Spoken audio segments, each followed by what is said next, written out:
मित्रों, आप सभी को मेरा प्रणाम है। मेरा ये देखना रहता है, लोग मुझसे पूछते भी रहते हैं कि मेरी कुंडली में तो राजयोग है, फिर भी वो फलित क्यों नहीं हो रहा है। तो आप पूरी तरह से जान लीजिए मेरे अनुभव को, आप देखिएगा, साझा करिएगा लोगों में कि अगर आपकी कुंडली में लग्न और लग्नेश ये कमजोर हैं तो बड़े बड़े राजयोग भी फलित होते हुए नजर नहीं आएंगे, और अगर हो भी रहे हैं तो बहुत ही उनकी इंटेंसिटी बहुत कम हो जाएगी।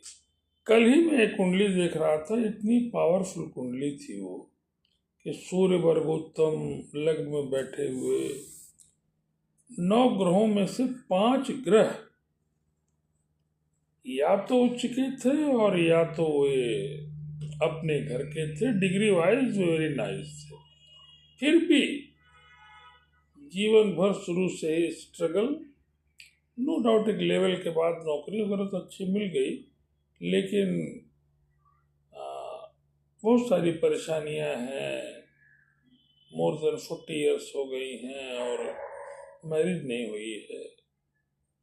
मानसिक उलझन है, बहुत परेशानियां हैं।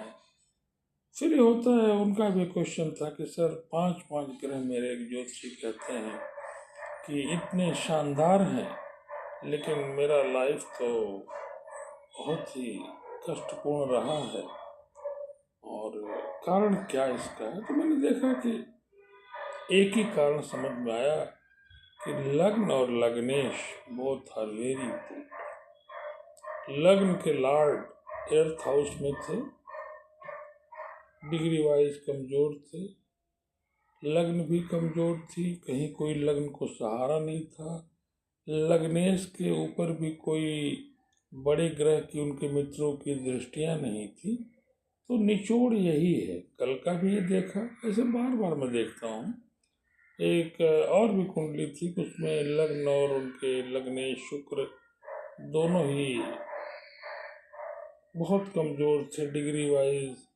लग्न भी 1 आध डिग्री की थी, लग्नेश भी 1-2 डिग्री के थे, और जिसके चलते खान पान तो ठीक है, घर पे पैतृक संपत्ति है, बाकी चीज़ें हैं, लेकिन लाख पढ़ाई लिखाई के बाद भी उनको स्मूथनेस नहीं है, जॉब नहीं मिल पाई। तो मेरा यही निचोड़, अपने लग्न और लग्नेश को मजबूत कीजिए। Thank you.